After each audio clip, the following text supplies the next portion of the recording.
anniversary booth because we're giving away some really awesome prizes, like an iPad mini and a trip to like Mexico and stuff. So don't forget to head over there whenever you're done here. Okay, so without further ado, let's get right into it. I know we saw some folks coming in and sitting down, but I'd like to get started so we can get as many questions in as possible. It's time to meet the person who is responsible for Spider-Man, Iron Man, the Avengers. He's an ambassador for the art form of comic books for more than half a century, and he's made cameos in all those big films related to those characters. Alright guys, I need you to get really loud. Please help me give it up, you true believers, for Mr. Marvel himself, Stan Lee.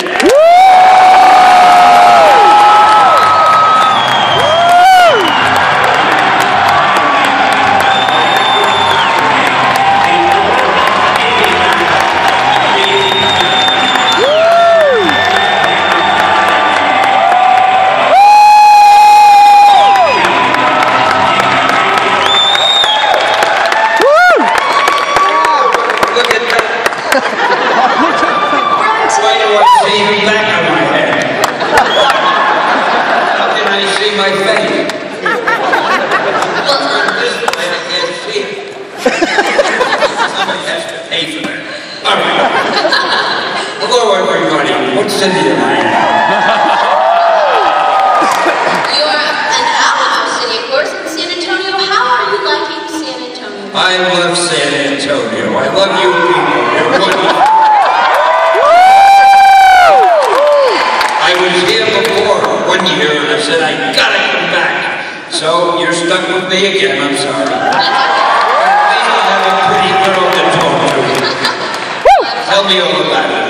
Okay, I'll tell you all about it. Before we get talking, I need to see what you've been up to these days. I hear you're running a new company. It's called POW Entertainment. Talk to us about it. Well, I have this company called POW Entertainment. Now, I'm sure you all figured out by now that the word POW stands for Purveyors of Wonder. And that's our company. And we do movies and television stuff and things like that. Our latest thing, we're putting together a new superhero movie, and it's called The Annihilator. You'll see it in about a year and a half. When it comes out, I hope you still remember I told you to go see it, because I need the money. Tell us about the project. Of course you have The Annihilator. Can you do that one more time? The Annihilator. Can you say it one more time the way you did? Oh, you want me to say the word again? You think I don't remember? Here we go. The Annihilator. I could have just said The Annihilator, but that wouldn't be dramatic. You have to be dramatic when you're talking to an audience, so when you will remember that. Thank you for that. Now, I want to hear about some new projects that you have. I think they're overseas. Will you fill us in? Well, we're doing some movies in China, but I'm not allowed to tell you about them yet, but you'll see them advertised. We have a new one in India called Chakra, the Invincible. It's about a teenage Indian boy. It's now a series of cartoons, but it's going to be a feature film, and you'll get that too. We're working on a Latino superhero, which I figured at that time we had one of those. And we're doing a lot of stuff. The big thing is, the most important thing is to keep busy. Because if I'm not busy, I get in trouble, and nobody wants me to get in trouble. There we are. I think it's time to open up the floor to some folks who might have some questions. If you open up the floor, people will fall through. Wait, there is a monitor. There's a monitor down there. I can see my face. Oh, wow, that's rather terrible. Oh, well. All right, open up the floor. Okay, let's see. Where is right? Okay.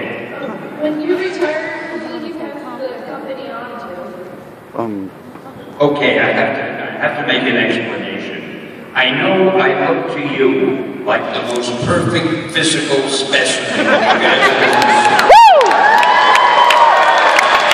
But unfortunately, my hearing isn't as good as it used to be. So when you ask the question through the mic, it sounds blurred to me. So this lovely young lady is going to repeat the question to me, and I hope I can understand what she says.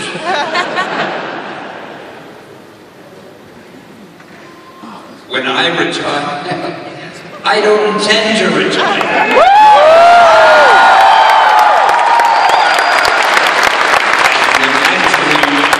It's a public company, so when I do retire, the stockholders will own it all. They better do a good job, let me tell you. All right. Okay. Hello, sir. First off, a great honor to see you. Obviously, there's a really big presence of fans, and we're pretty great evidence of that. What's your opinion with the forums and fan fiction when it comes to your work?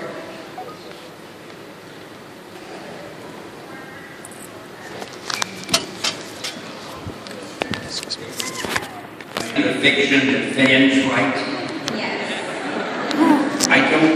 I'm sorry to say this. I hate to frustrate you. I hate to leave a question unanswered. But I don't know of any fan fiction because I don't read any. I don't even have time to read the professional fiction. But I gotta tell you, there are so many fans who are so talented, who are writing things, that I'm sure there must be a lot of great fan fiction going around. And if you are a writer, if you are a fan, and you think you have some great ideas, don't give them up. Put them down on paper. Sooner or later you'll meet somebody who's looking to that idea, and it'll explode. Woo.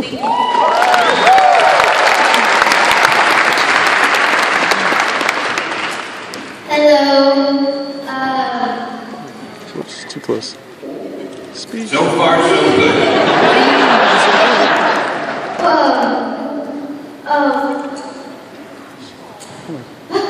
What do you think that Peter Parker likes the most, Mary Jane or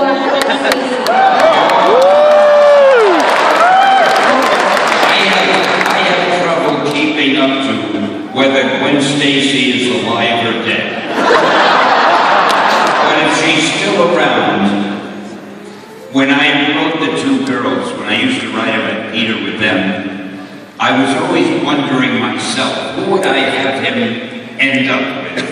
And some days I think maybe it should be Gwen. I mean, she's a nice gal, she's perfect. And then I go, well, what about Mary Jane? She's real cool and hip. And then I thought maybe he'd be a bigamist. But I never was sure in my own mind. I figured I'll think of it sooner or later. And then when I stopped writing the script, another guy named Jerry Conway, he killed Mary Jane, and I didn't know she was going to die. And a few months earlier, I had her father killed in a fight. And I thought to myself, the readers are going to think I have something against the Stacy family. I killed the father, and now the girl was killed. But I didn't want Gwen to be killed. But luckily, they brought her back somehow or other. I don't know.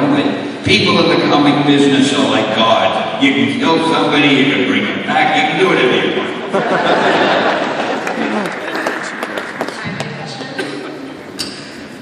Spider-Man is my favorite book. You are a great human being. That I can understand. What was your inspiration when you killed off Uncle Ben? First of all, I am thrilled I actually could hear and understand one of the people in the audience.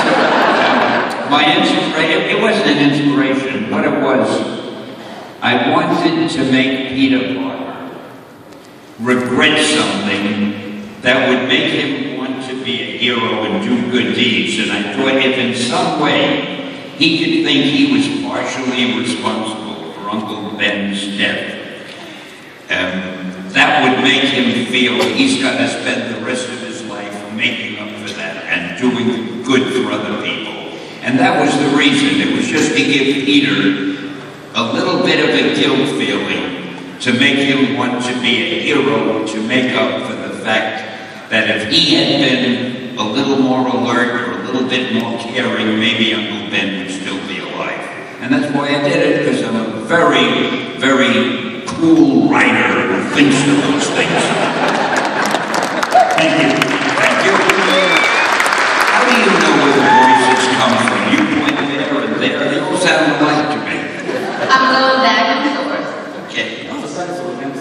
nerves. We sound very uptown. We're over there, okay. I am honored to come down here. I've driven out for 5 hours just to come see you from Houston. Oh, now I've got to be good or else you make me feel guilty. Just being here is a pleasure.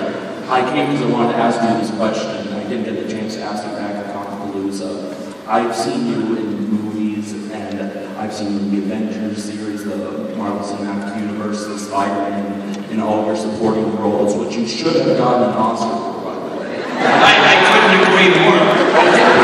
The Amazing Spider-Man one was your best yet. But I'm looking forward to seeing what you'll have stored for us in Age of Ultron. But that isn't my question. Seeing how you've been in all these films, even Princess Bride 2 for some strange reason, look it up, I'm not joking. I've been getting to wonder why you were all the way in Guardians of the Galaxy on another planet, far away at a different time, yet are in 1942 in another supporting role. Is it possible that you, Stan Lee, are the Watcher? Well, I will admit I've been keeping my eye on all of you. No, I'm afraid I don't have any superpower, and I'm not extraterrestrial.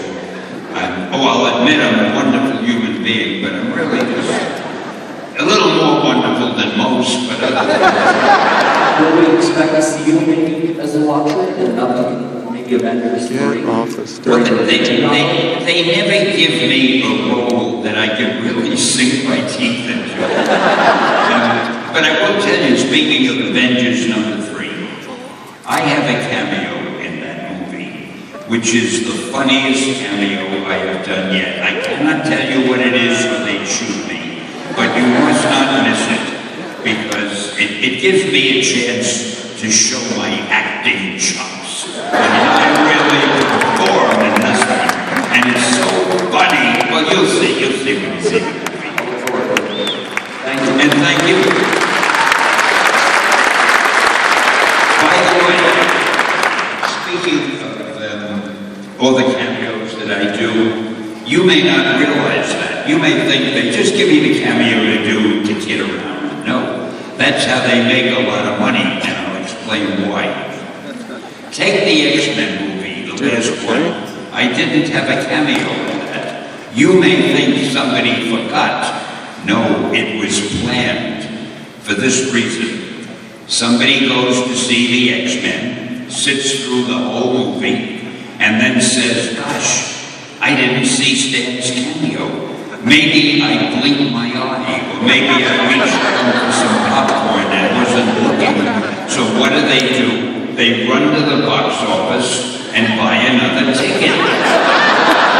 Nobody wants to miss my cameo, so X-Men made twice as much money as they expected to make.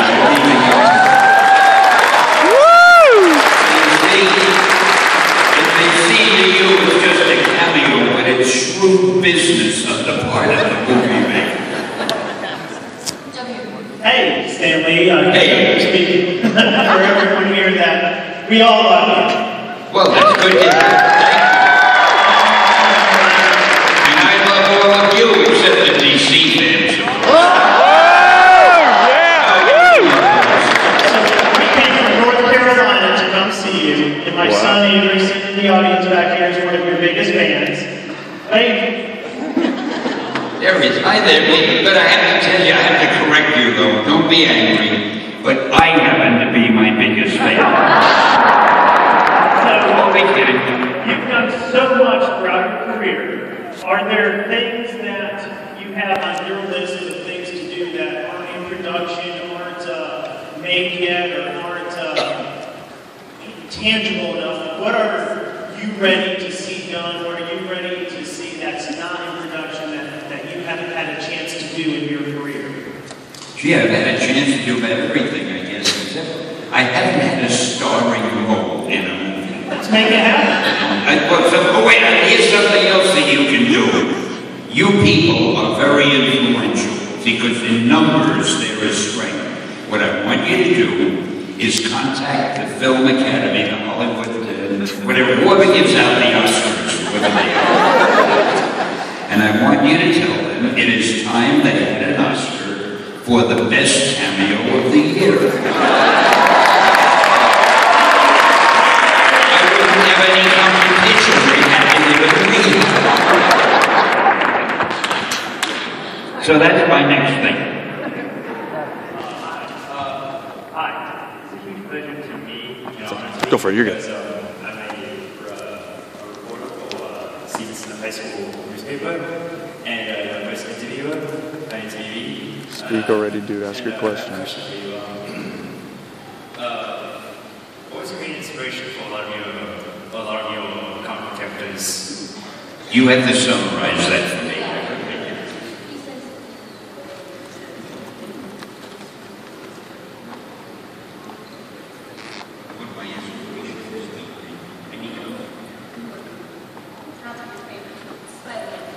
You want to know my inspiration behind my favorite comic book character? Was that it?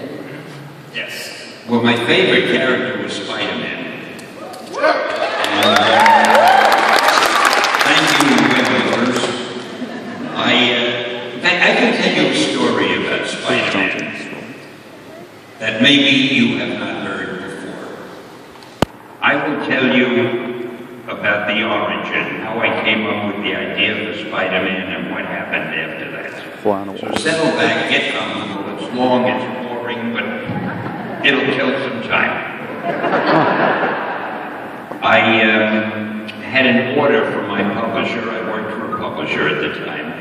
And he said, Stan, the Fantastic Four is selling pretty well, and whatever other book we had. He said, come up with a new superhero for me. I want to do another superhero. So I went home and I started thinking, now when you come up with a superhero, really the first thing you have to figure is, why is he a superhero? What power does he have? So I was thinking, what power can I give a new superhero? We already had the Fantastic Four, and we had a girl who was invisible and had a force field. We had a guy who could burst into flame and fly, a guy whose body stretched, and a guy who was the strongest man of all. What was left?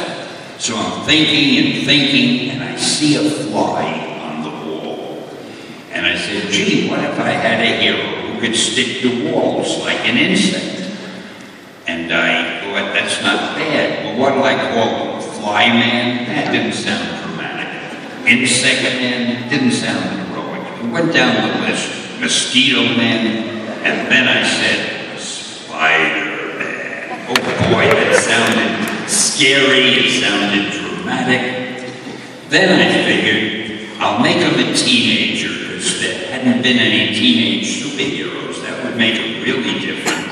And then, just for fun, I figured I'll give him a lot of personal problems. He'll worry about money, he's not that popular with girls, all kind of things. That'll make him different. Well, I was so excited about that idea, I ran into my publisher, and I told him, and he said to me, that is the worst idea. He said, Stan, you can't call a character Spider-Man because people hate spiders. You can't make him a teenager. A teenager can only be a sidekick. And you can't give him personal problems if he's a superhero. Don't you know what a superhero is? So naturally, I was not too encouraged. But I had the idea in my mind, I didn't want to let it go, and we were killing the magazine. We had a book called Amazing Fantasy, and we were going to kill it. The last issue was about to be published. Now, when you put out the last issue of the magazine, nobody cares what's in it. It's the last issue, the book is dying. So just for fun, I put Spider-Man in that issue and featured him on the cover. A month later, all the sales figures came into the office. And my publisher rushed over to me and he said, Stan, do you remember that character Spider-Man of yours that we both loved so much? I swear. He said, let's make a series of them. And that's how Spidey was born.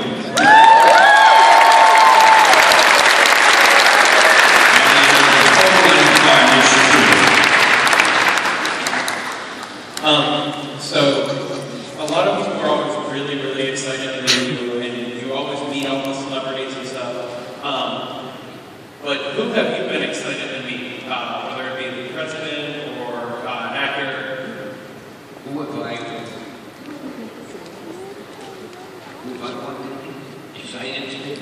I met a few presidents, actually. I'll tell you a funny story.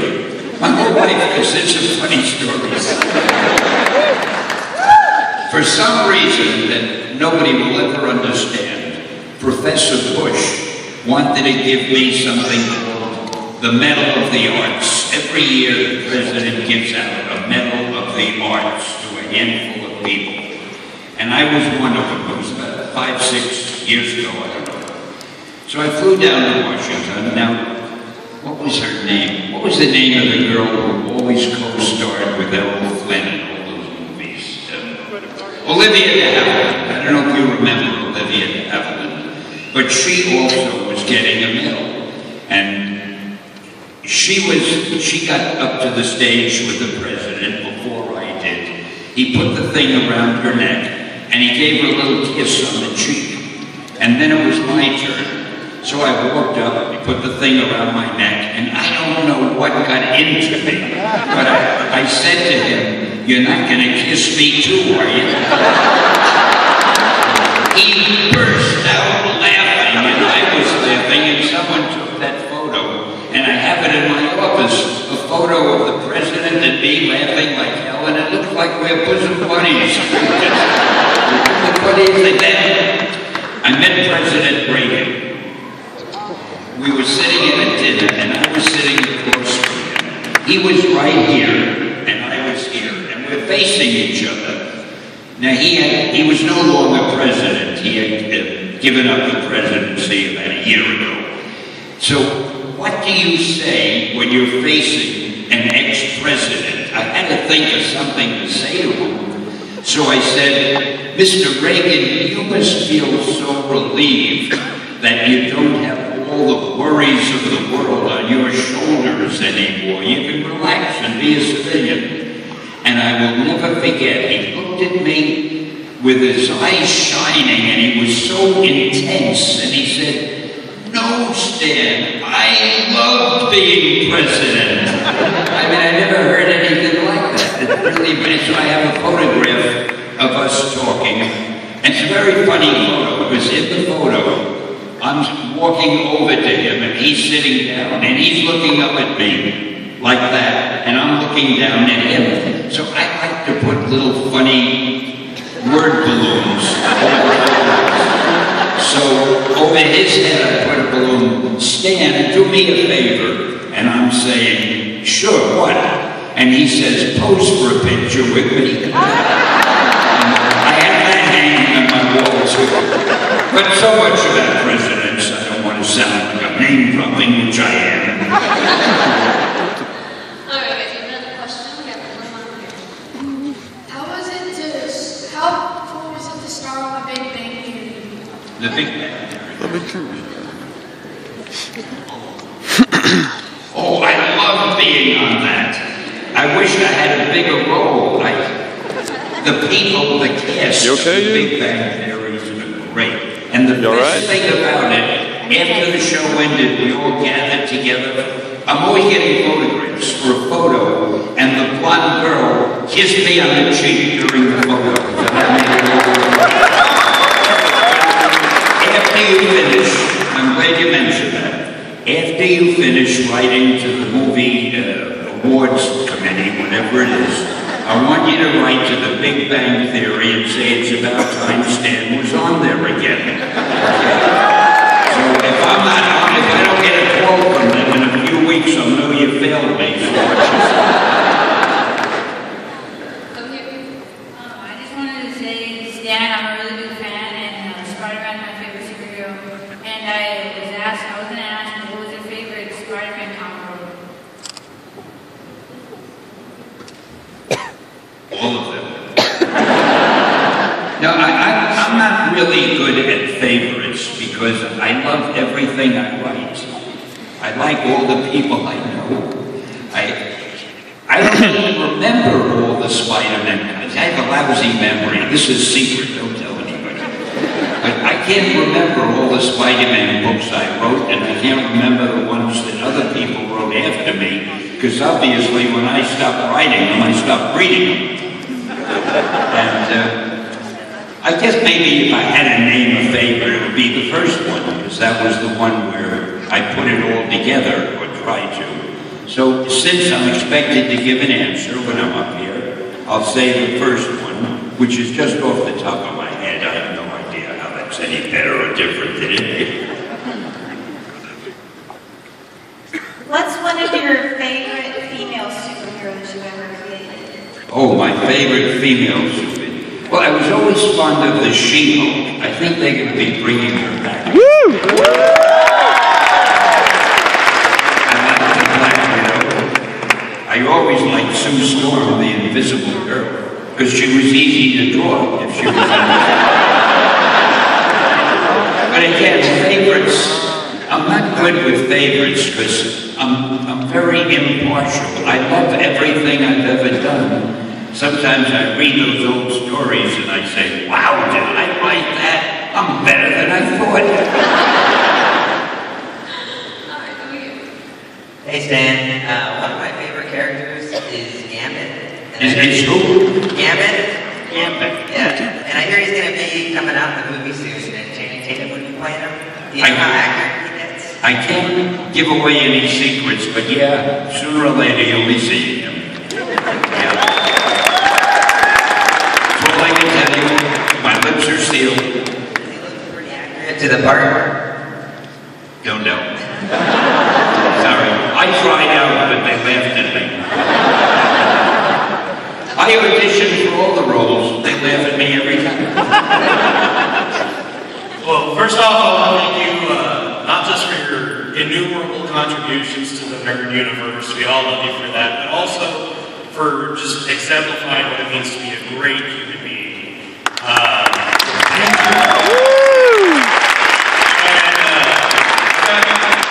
I've got a serious question and a fan question. Should I go with the fan question? Fan question! All right. I heard a story that you were once in a little magazine called Playgirl a few decades back.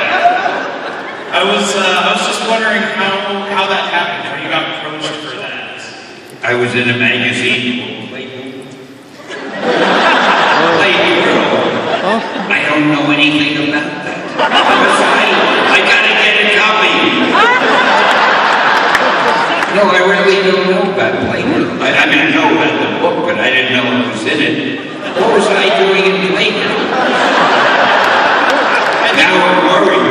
I think we're writing a story about you. I don't think you were. It was during those early years. No, It's all a blur. He's done a few things about me. It's funny, years ago, I know Hugh Hefner, and he said to me once, we ought to do a Playboy interview with you. And I said, fine. And this was years ago. And then I got a phone call rather, from his editor who said, Stan, we gave up the idea of doing the interview with you because you're not that well known. Your character, Spider-Man, is well known. He's better known than you are. So we're going to do an article about Spider-Man. But what the hell? But last year they did an article about me in Playboy. It took all this time for them to come to their senses.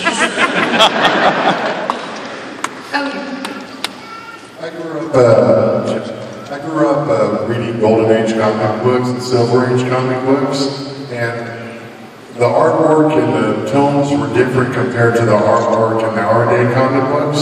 And I wanted to get your thoughts on that, on the differences between the two. What do you think?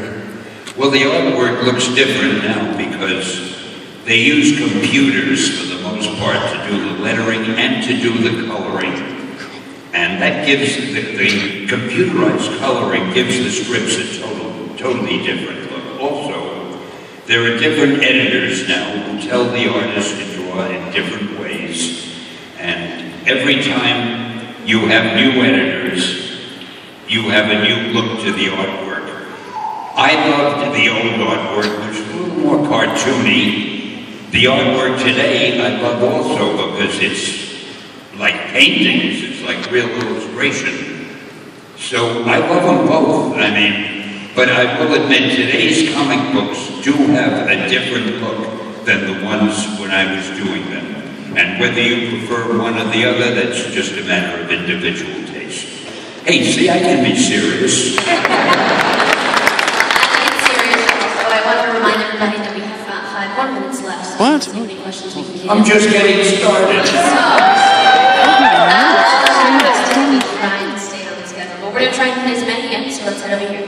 Hi, Stan. I learned how to read from your comic books, and one hero that I really gravitated towards was Daredevil. And like since the beginning, you had him fighting people. Like in the second issue, you had him fighting Electro, and then later the Submariner. And one thing I really love about Daredevil is that he never gives up and stuff. And I was just wondering what you remember the most in those early days of creating Daredevil. All I can make out was the word electro, and he's wondering something. So you will be in. You want to know, repeat the question, just the question. Yeah, because it's just the question, dude. Come on. Go ahead. What was the biggest thing you remember when you created Daredevil?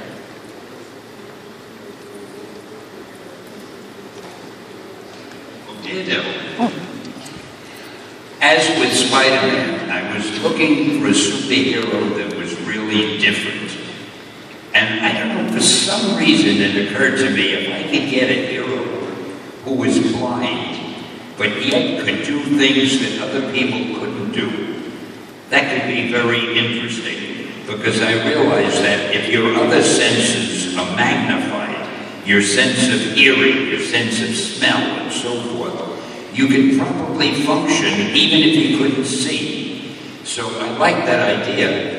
And I did Daredevil, and I love that character. I don't know why he's not a bigger character in the Marvel Universe, but I think he will be, because they'll be doing a movie of him, and when they do, he'll become incredibly popular, because they'll get an incredibly good actor, and he'll suddenly become one of the stars again. But that was the idea. I wanted to show that somebody with an infirmity could still function well in the world. And the funny thing is, I was a little bit afraid that I'd get letters from charities that had to do with blindness, and they'd say, "Why are you writing this silly thing? You know no blind person can do that. Are you making fun of them?" But rather than that, I got so much mail from different Lighthouse for the Blind type of charities saying, "We love the fact that you have a blind superhero, and all of our people here enjoy it so much, and they feel now they're part of all of this."